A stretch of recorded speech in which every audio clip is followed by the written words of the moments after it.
watching WRAL News. Coverage you can count on.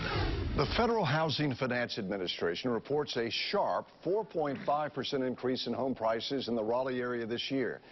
That number struck broker and housing analyst Al Schneid as a bit high. So Al did some digging and got to the bottom of the situation. And Al joins us now to talk about what you discovered.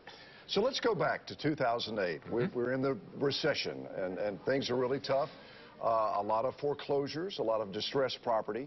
A lot of people took advantage of that situation and bought up these properties. And you're saying that now people are starting to sell these properties and making a pretty doggone good profit out of this, huh? They are, and those distressed properties, and there were 15,000 of them or so during the recession that were sold, and they bought those at discounts 10 to 40% off market price. So you think this is skewing the figures a little bit in terms of appreciation right now? Yeah, the algorithm that the FHFA uses, they calculate the purchase price and then the sale price in today's transaction. And of course, a real low purchase price would really influence the data. So I did some simulations to see if I could determine what the impact was. And at the end, I concluded there's probably 1 or 2 points of artificial inflation in that appreciation just because of this increased supply of distressed resales, if you will. It's a little complicated. People got a real bargain back then. Yeah. Are there still some of these distressed properties left to be sold, or are they pretty much gone? No, I'm sure they're still there. I mean, we have no real hard way of determining that, but an average homeowner keeps a house for 5-7 years today, so if somebody bought it to live in, chances are they still own it.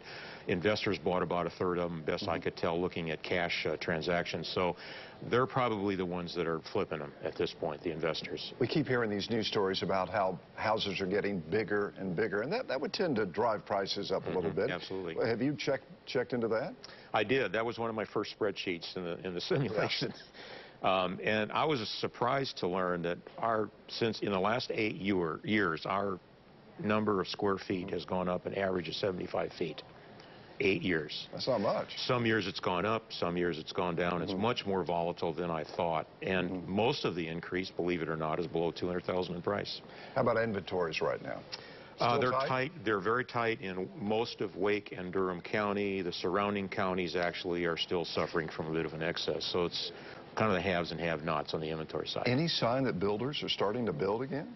I think so. We don't see it in the realtor data because I don't think all of the transactions are getting in there. But yes, the number of months on hand has climbed steadily in the last 3 months, due partly to more sellers being willing to sell and the builders putting more product on the market. So yeah, I think they're responding. Some interesting insights into the housing market. Al Schneid, always a pleasure. We always learn something when Al comes in, Linda. We absolutely do. Good stuff. Thanks, Bill.